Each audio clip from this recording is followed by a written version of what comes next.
Oi, gente, tudo bem? Eu vim aqui passar mais uma matéria para vocês de bioquímica, a primeira do curso, mas vamos logo aprender essa matéria, né?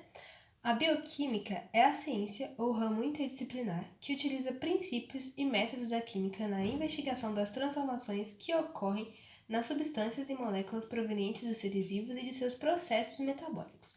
Nossa, não entendi nada dessa frase. O que isso quer dizer? Bom, quer dizer que a gente usa a química para tentar entender as transformações que ocorrem dentro dos seres vivos. Mas me diz, como a gente pode distinguir um ser vivo de um ser não vivo? Primeiro, pela sua complexidade e organização. Os seres vivos são muito complexos e muito bem organizados, com cada parte funcionando integralmente, né, colaborando para o equilíbrio do organismo.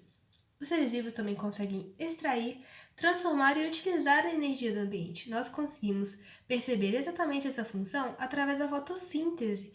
A planta consegue extrair a energia através de uma fonte luminosa e utilizá-la para os seus processos metabólicos e também não ceder parte dessa energia quando nós consumimos, né? Quando a gente come essa plantinha, a gente consegue adquirir a nossa energia também. Os seres vivos possuem uma função definida para cada componente do organismo. Você pode pensar, é verdade, o meu rim tem uma função, o meu intestino tem outra função, o meu pulmão tem uma função, mas a gente pode pensar nisso de forma microscópica também. Pensa, o seu ribossomo tem uma função, o seu retículo endoplasmático tem outra função, o seu mitocôndria tem outra função, então cada parte tem uma função definida que colabora integralmente para o funcionamento do organismo.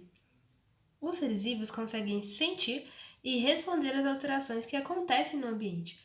Além disso, eles conseguem se autorreplicar e têm a capacidade de automontagem também. Os seres vivos passam por um processo conhecido por evolução gradual, que acontece quando acontecem pequenas alterações no nosso DNA que são passadas para gerações futuras e promovem uma melhor adaptação ao meio que esses seres vivem. Vamos falar agora sobre os fundamentos da bioquímica, primeiramente começando com os fundamentos celulares.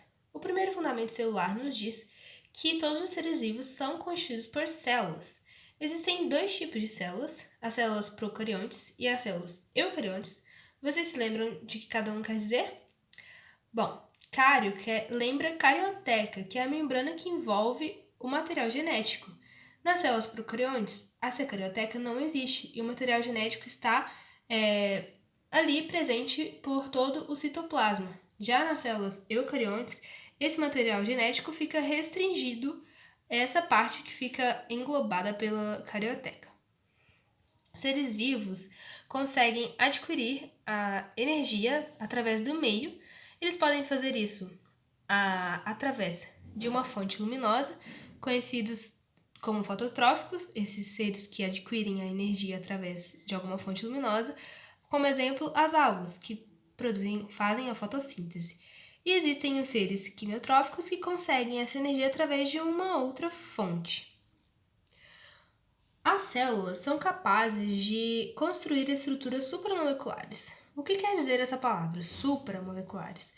Supramoleculares é alguma coisa que é maior do que uma molécula. Nós temos, por exemplo, os nucleotídeos das nossas células. E essas estruturas supramoleculares podem ser fracionadas para estudo in vitro. Além disso, o citoplasma das nossas células é altamente dinâmico, nós sabemos da importância dele e ele não fica assim boiando do nada, né? No nada. Ele está apoiado por uma rede tridimensional interligada, formada por três tipos, né, de filamentos espessos, finos e intermediários, que é chamado de citoesqueleto, que acaba dando forma e sustentação às nossas células.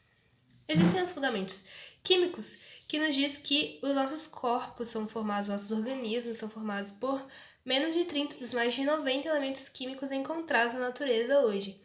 Entre eles, aqui dispostos ao lado, o hidrogênio, o sódio, o potássio, o cálcio, o carbono, o nitrogênio, o oxigênio, o fósforo, o enxofre e o cloro. Entre eles, o principal, entre aspas, né, é o carbono, por sua capacidade e facilidade de formar ligações químicas, como nós aprendemos aí na química do ensino médio. Os fundamentos físicos nos dizem que os seres vivos conseguem transformar energia do seu meio. A física diz que nada é perdido, tudo transformado. Sim, nós conseguimos transformar essa energia. Coloquei essa planta aqui para representar a fotossíntese, que é o nosso exemplo mais básico disso. Além disso, existem reações de acoplamento energético na biologia. Não vou entrar em detalhe porque é uma coisa muito complexa, mas nós devemos lembrar de dois conceitos. Existem as reações endergônicas e as exergônicas. As endergônicas absorvem a energia do meio e as exergônicas liberam a energia para o meio. Bom, existem as enzimas que acabam acelerando a reação química e também diminuindo a barreira de ativação. É um outro fundamento físico, que é essa capacidade das enzimas de aumentar a velocidade das reações. E o metabolismo do nosso corpo é sempre muito regulado para obter equilíbrio e economia para os nossos organismos. Os fundamentos genéticos nos dizem que as informações para se construir, se formar um novo ser vivo, são passadas de geração em geração, através dos milhões de anos. Pequenas alterações nesse DNA conseguem produzir a microevolução que nós já citamos anteriormente. Bom, o nosso DNA é capaz de fazer replicação e reparo com fidelidade quase perfeita. O que isso quer dizer? Que o nosso DNA consegue se duplicar, consegue se dividir, consegue se reparar quase sem nenhuma falha. E é o DNA que consegue codificar as proteínas, ou seja, ele está muito ativo no processo de produção das proteínas que compõem o nosso organismo. Os fundamentos evolutivos, como eu já citei, essas mudanças no DNA promovem a microevolução. Um exemplo disso, talvez vocês já conheçam, é aquela história das mariposas que eram brancas e por algum motivo que antes eles não sabiam dizer, as asas mudaram para uma coloração mais escura e eles achavam que era a poluição, que os sedimentos que ficavam no ar acabavam mudando a coloração das asas das mariposas, mas na verdade é porque a poluição mudou a coloração das cascas das árvores. E para poder se camuflar dos predadores, elas tiveram que passar por esses processos de microevolução através de mutações do seu DNA para mudar a coloração das suas asas, senão elas iam estar muito visíveis, já que elas eram brancas e as cascas das árvores passaram a ficar escuras. Outro fundamento evolutivo nos diz que todos os seres vivos são derivados de um ancestral comum e as células, hoje mais complexas, chamadas de eucariontes, tiveram precursores mais simples ao longo da história, como nós sabemos na história evolutiva.